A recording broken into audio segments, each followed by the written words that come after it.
So hello, আবার আমরা বেরিয়ে পড়েছিলাম আরেকটা শ্যুটের জন্য। ও একটা বাজে লোক।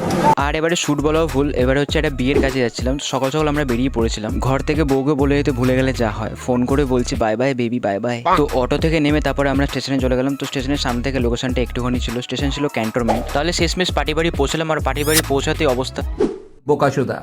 একটা কথাই বলবো যে ক্লায়েন্ট ভালো হলে কাজ করতে খুব মজা আসে, বাট এখানে ক্লায়েন্টের প্রবলেমটা হয়েছিল অন্য জায়গাতে। যাই হোক, সেসব কথা এখন না তুললেই নয়। আমি জাস্ট এখানে অ্যাঙ্গেল দিয়ে দিয়ে কিছু ভালো ভালো শর্ট বার করছিলাম, কারণ যাতে পরে না বলতে পারে যে আমি কোনো ভালো শর্ট তুলিনি। তো এখানে অনেক ভালো ভালো শর্ট বেরিয়ে এসেছিল। আমি এখানে শর্ট নিচ্ছি আর ট্যাবলা ওইদিকে মস্তি করছে, আমার বিটিএস নিচ্ছে। মস্তি মানে বিটিএস নিচ্ছে। যদি কারোর ফেক হাসি শিখতে হয় তাহলে এই ব্রাইডের থেকে শিখে নিতে পারো। এই ব্রাইড অনেক ভালো ভালো অ্যাক্টিং পারে, অনেক ভালো ভালো অ্যাক্টিংয়ের মতন কাজ পারে। যাই হোক, তারপর শুরু হলো জল ভরতে যাওয়ার পর্ব। সেখানে ট্যাবলা খুবই নাচা নেচেছে। তারপর ট্যাবলা একটু ক্লান্ত হয়ে পড়ে, ক্লান্ত হয়ে ক্যামেরার দিকে তাকিয়ে ফেলে। तू करेगा लड़कीबाजी। যা ছিল এটাই ছিল সকালের পার্ট 2 এর জন্য ওয়েট করো। তো নেক্সট ভিডিওতে দেখা হচ্ছে। আর অবশ্যই ভিডিওটা কেমন হয়েছে জানিও। So guys bye.